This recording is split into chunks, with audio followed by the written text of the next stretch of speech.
it leads to the gospel. I think it absolutely does, because I don't think this just goes for pro-life work, but I think any serious question about the reality of fundamental things like life, it has to lead to the gospel, because the gospel is the truth that underpins all these things. And so a lot of those conversations lead on to the gospel. For example, I think there are two things that you need to be pro-life. One is you need to believe that all human beings are equally valuable. And the second thing is you need to believe that these are human beings. Now, the second thing is a scientific statement. It has nothing to do with religion. And it's been well established by many scientists, and there's a consensus on that view.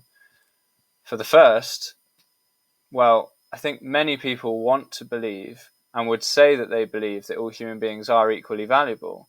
And it's quite easy to push back against those that say that they aren't, and say, well, if you don't think that's true, how do you determine value in human life? And always, regardless of how they might choose to value it, there'll be an example that you can use to show how problematic that view is. But that leads to the gospel, because they then ask me, well, why do you believe all human beings are equally valuable? And I say, well, I think it's because we're made in the image of God. And not only that, but we can see the value that God places on human beings in the fact that he was willing to send his own son to die in their place so that they could have eternal life. Now, I'm not saying you have to believe that to be pro-life. All you need to do is believe that all human beings are equally valuable. But you have to think, how does your worldview dictate your opinions about human value? And I think a lot of people just haven't thought about those kind of questions. And there are other ways too that you can come onto the gospel. For example, people that are really hurting from their experience of abortion or even of second-hand trauma. There is true healing and indeed forgiveness that can be found alone in Jesus Christ. And if I wasn't going to share that with people, I would feel like I would be robbing them of the most incredible treasure that can actually heal them from the trauma that they're facing. So there's a big overlap there.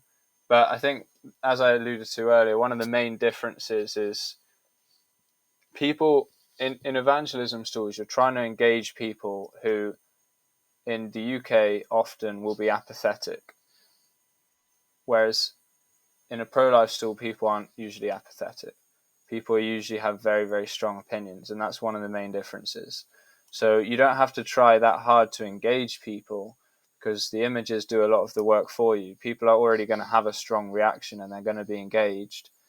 It's then a question of how do you take that strong response and have a constructive conversation about it in a way where you try and figure out where they're coming from, because that's going to change how you respond to it.